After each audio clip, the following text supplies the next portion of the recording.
समय मुझे ये प्रूफ करना है, जिस व्यक्ति को चुना है कि वो बिकेगा नहीं, वो लड़ते रहेगा, वो तटस्थ जमा। दोस्तों, मैं अब्बास हफीज हूं। मध्य प्रदेश में आज भारतीय जनता पार्टी बहुत बुरी तरह से बेनकाब हुई है विधायकों के जोड़ तोड़ की राजनीति में, तोड़ फोड़ की राजनीति में, या यूं कहने जो लोग कह रहे हैं कि खरीद फरोख्त की राजनीति में। आज एक कांग्रेस के एमएलए का इस्तीफा कराया गया, बीजेपी के दफ्तर वो पहुंचे सीधे सीधे। नाम है राहुल सिंह लोधी, जो कुछ दिन पहले तक भाजपा पे जमकर हमलावर थे और ये कह रहे थे कि भारतीय जनता पार्टी ने ये खरीदो फरोख्त की जो राजनीति शुरू की है, अमित शाह जी का नाम लिया था उन्होंने, मोदी जी का नाम लिया था कि ये लोग सही नहीं कर रहे हैं। और उन्होंने ये भी कहा था कुछ दिन पहले कि मैं जमा रहूंगा, मैं किसी से दबता नहीं हूं और मैं ये खरीद फरोख्त की राजनीति में आता नहीं हूं, मुझे कोई खरीद नहीं सकता।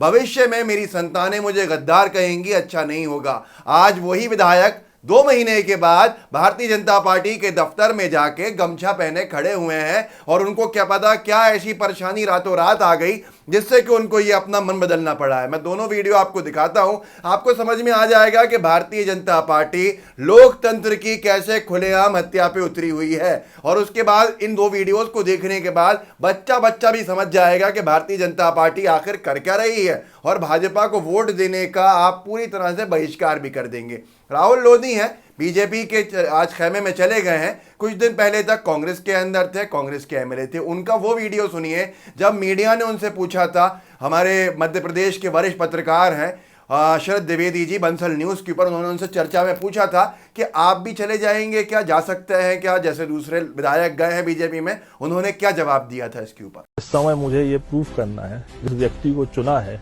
कि वो बिकेगा नहीं, वो लड़ते रहेगा, वो तटस्थ जमा रहेगा। जब आज से 30 साल बाद, 40 साल बाद जब हमारे बच्चे पॉलिटिक्स करेंगे तो ये लिखा जाएगा कि जब कांग्रेस में भगदड़ मची थी, जब सब भाग रहे थे, तो तुम्हारे पिताजी और तुम्हारे दादाजी झंडा पकड़े थे और जो उनको चिड़िया की आंख दिख रही थी ना, वो निष्ठा अपनी बनी रहे। उसका कारण एक है शरद जी, कोई गारंटी लेने तैयार नहीं था मेरे लिए। कमलनाथ जी एक ऐसे व्यक्ति थे, बोल रहे थे नहीं ये करेगा। अब ऐसी कौन सी सेवा करनी है, ऐसा कौन सा विकास करना है कि आपने उठ के पूरे लोग भाजपा में चले गए। ये कांग्रेस में नहीं हो रहा था। चुनाव जो है वो ना कांग्रेस लड़ रही है ना बीजेपी, चुनाव अब पब्लिक लड़ेगी। जो स्थिति सिंधिया जी यहाँ निर्मित किए थे कांग्रेस में, वही स्थिति तो बीजेपी में आज निर्मित हो गई। आज कहीं ना कहीं आप देखें तो भाजपा के अंदर मिनी कांग्रेस तो पहुंच गई। अंगद का पांव और दूसरा राहुल जी, वो जमा रहेगा, भगेगा नहीं कांग्रेस। दोस्तों, सुना आपने, ये वही विधायक हैं राहुल सिंह लोधी, जिन्होंने कहा था कि मैं कभी नहीं बिक सकता, मैं कभी नहीं जा सकता, मैं अपनी पार्टी से गद्दारी नहीं कर सकता, मैं अपने पूर्व मुख्यमंत्री अध्यक्ष कमलनाथ जी से गद्दारी नहीं कर सकता। अब आप 2 महीने के बाद का इनका आज का वीडियो देखिए। ये कांग्रेस के थे, इस्तीफा दे के गए हैं, विधानसभा बाकायदा खुलवाई गई, विधानसभा में आज छुट्टी के दिन इस्तीफा लिया गया। भाजपा की आप सोच सकते हैं कि संवैधानिक संस्थाओं का दुरुपयोग की सीमा क्या है। और उसके बाद जब इन्होंने सीधे इस्तीफा दे के और बीजेपी कार्यालय पहुंच गए, बीजेपी का गमछा ओढ़ा। और यही राहुल सिंह लोधी, कांग्रेस के पूर्व विधायक, जो कह रहे थे कि कोई नहीं खरीद सकता मुझे, कोई नहीं खरीद पाएगा मुझे, आज क्या कह रहे हैं सुनिए आप खुद। शर्म भी शर्मा जाए उनको देख के, बीजेपी का गमछा डाले। बताइए, देखिए। मध्य प्रदेश उपचुनाव से पहले कांग्रेस को एक और झटका लगा है। कांग्रेस के विधायक रहे प्रद्युमन सिंह लोधी के बीजेपी में जाने के बाद उनके छोटे भाई और दमोह के विधायक राहुल लोधी ने भी कांग्रेस से इस्तीफा दे दिया है और वो बीजेपी में शामिल हो गए हैं। राशि गई और जिस प्रकार से उनका भुगतान हुआ और एक पॉजिटिव एटमॉस्फेयर पूरे प्रदेश में जब बनना शुरू हुआ तो निश्चित तौर से मैं प्रभावित हुआ और आज भारतीय जनता पार्टी में सम्मिलित हुआ। अभी वर्तमान की राजनीति। तो दोस्तों, देखा आपने कैसे कैसे एकदम रातों रात बीजेपी लोगों के हृदय परिवर्तन करा देती है। आखिर ऐसा क्या है जो बीजेपी को कोस रहा होता है कुछ दिन पहले तक और जमा होता है, कह रहा होता है कि तटस्थ रहने का समय है। और इस वक्त अगर मैं बीजेपी में जाके शामिल हो जाऊंगा तो मेरे क्षेत्र के लोग कहेंगे कि मैं गद्दार हूं। मेरे क्षेत्र के लोगों ने मुझे भरोसा करके मुझ पर वोट दिया कि ये कभी बिकेगा नहीं, ये कभी झुकेगा नहीं, ये हमेशा टिकेगा। आज वही व्यक्ति 2 महीने के बाद, ये भी ये महाशय 2-3 दिन पहले कांग्रेस के मंच पे थे। सागर के इलाके के अंदर, सागर जिला है, वहां पे एक उपचुनाव है, वहां ये कांग्रेस के मंच पर प्रचार कर रहे थे। 2 दिन बाद बीजेपी दफ्तर में। अब आप खुद सोच सकते हैं कि बीजेपी कर क्या रही है। कुछ सर्वेज आए थे जिसमें यह कहा गया था कि मध्य प्रदेश में भारतीय जनता पार्टी को बहुत ही बुरी हार का सामना करना पड़ सकता है और हो सकता है कि 28 की 28 जो उपचुनाव की विधानसभा सीटें हैं वो चुनाव हार जाए। और उसके बाद यकायक ये मूव, क्या आपको नहीं लगता कि भाजपा की बौखलाहट है? उपचुनाव के क्षेत्र की जनता को भी अब समझ में आ गया है कि भाजपा चुनाव नहीं जीतने वाली है, उसकी सरकार गिरने वाली है। वो सरकार जो उसने चोरी के माध्यम से, यूँ कह लें ज़बरदस्ती एक तरीके से गिरा के 22 विधायकों को उड़ के लेके बेंगलोर में बैठा के उनका इस्तीफा जब बीजेपी के ही नेता लेकर आए जो आज मंत्री हैं, उन सबको मंत्री बना के 14 में से उनको बीजेपी ने सरकार गिराई, जनता ने नहीं गिराई थी। अब ये देखने को दिन रह गए थे कि एक विधायक जो जिसके ऊपर भाजपा कोशिशें कर रही थी, वो कह रहा था मैं तटस्थ रहूंगा, मैं बिकूंगा नहीं। आज वो ही जो बीजेपी पे हमलावर था, यही खरीद फरोख्त की राजनीति को लेके बीजेपी जो विधायकों को कहीं भी सरकार जब हारती है चुनाव से तो बीजेपी कैसे करती है, जो खुद बोल रहा है वही 2 महीने के बाद बीजेपी का गमछा पहने बैठा है। और उनका कहना था कि 14 महीने में मेरे यहाँ पे मेडिकल कॉलेज नहीं बना। क्या विधायक जी से कोई पूछे क्या 14 महीने में मेडिकल कॉलेज बन जाता है क्या? ये हालत है बीजेपी की। बीजेपी की बिहार की बौखलाहट जो है अब मध्य प्रदेश तक आ गई है।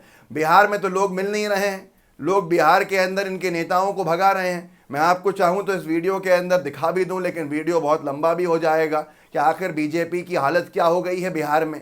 बिहार के अंदर मैं आपको कुछ तस्वीरें दिखाऊं तो नीतीश कुमार साहब की आप देखिए, सभा के अंदर इतने कम लोग हैं कि किसी ने लिखा है अपने ट्विटर के ऊपर कि कंगना रनावत का अवैध ऑफिस तोड़ने पे जब जेसीबी चली थी, इससे ज़्यादा लोग तो वहाँ हो गए थे। ये हालत हो गई है बीजेपी और उसके घटक दलों की कि इनको सुनने के लिए कोई नहीं आ रहा है। ये तस्वीर देख सकते हैं आप, बीजेपी की गाड़ियों की है। एक रैली कहीं से निकल रही थी, वहाँ पे लोग इतने गुस्से में थे कि पत्थर मार मार के शीशे तोड़ दिए। अब ऐसी भाजपा की ये हरकतें अगर होंगी तो मध्य प्रदेश की जनता जिसने कभी लोकतंत्र के सौदेबाजी नहीं देखी थी, वो इनको क्यों चुनेगा? आज राहुल सिंह लोधी को देखकर आपको समझ में आ गया होगा कि बीजेपी किस तरह की राजनीति पे उतर चुकी है। अब जब उसको दिखा कि 28 नहीं जीत पा रहे हैं तो अब आगे और तोड़फोड़ कर दो। लेकिन जितना ये बौखलाहट में तोड़फोड़ की जाती है, लोगों का मानना है, पॉलिटिकल पंडित्स का मानना है कि जनता के बीच में ये समझ में आता है जनता को कि यार हमारा तो नुकसान हो रहा है, हम कितने उपचुनाव में पैसा खर्च करवाएंगे सरकारी, ये पैसा तो हमारी योजनाओं में लगना था। पर बीजेपी की सत्ता की लालच जो है उसकी वजह से इतने बड़े उपचुनाव हो रहे हैं, जनता को नुकसान हो गया। जनता वो दिन भी याद करती है कि लॉकडाउन किस देरी से किया गया, जब तक मध्य प्रदेश में कमलनाथ सरकार जो कांग्रेस सरकार थी वो गिर नहीं गई और बीजेपी की सरकार और शिवराज सिंह चौहान जी मुख्यमंत्री नहीं बन गए, उस दिन तक बीजेपी की केंद्र में बैठी सरकार ने यही कहा कि कोई भी नेशनल इमरजेंसी नहीं है, आप बिल्कुल बेफिक्र रहिए, डरिए मत। जैसे ही सरकार मध्य प्रदेश की गिरी और बीजेपी की बनी, उसी दिन शाम में शिवराज सिंह चौहान जी की शपथ के बाद केंद्रीय सरकार ने, साहिब ने पूरे देश में तालाबंदी कर दी। क्या इस सरकार को गिराने और बनाने में बीजेपी की केंद्र की सरकार ये भूमिका निभा रही थी? पहले कहा जा रहा था कि कुछ नहीं है, अब जनता इसी मन से बैठी है कि जनता को जो नुकसान कोरोना में हुआ है, एक तो वो समझती है, उसको मानना है, उसका पूरा यकीन के साथ कि मध्य प्रदेश में बीजेपी की गड़बड़ी से उसके अपनों को उसने खो दिया। और अब ये राहुल सिंह लोधी जैसे जो एपिसोड जा रहे हैं, इससे पहले एक प्रद्युमन लोधी गए थे मध्य प्रदेश में, कांग्रेस के विधायक इस्तीफा दे गए थे जो कमलनाथ सरकार गिरने के समय रो रहे थे।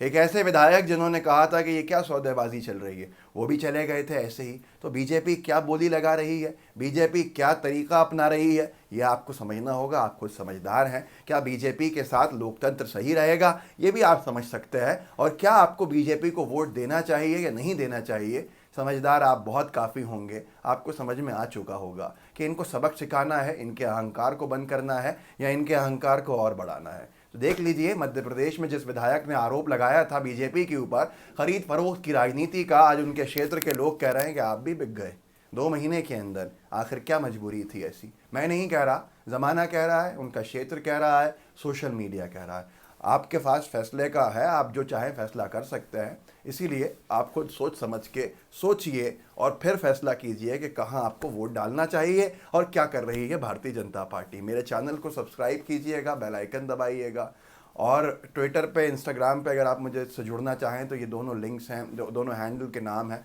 आप जुड़ सकते हैं। ट्विटर पे फॉलो कर सकते हैं, फेसबुक का पेज है मेरा, उसको भी आप फॉलो कर सकते हैं। तो सारी चीज़ें हम हर तरफ से जुड़े रहेंगे और एक दूसरे से चीज़ें साझा करते रहेंगे। जय हिंद, जय भारत।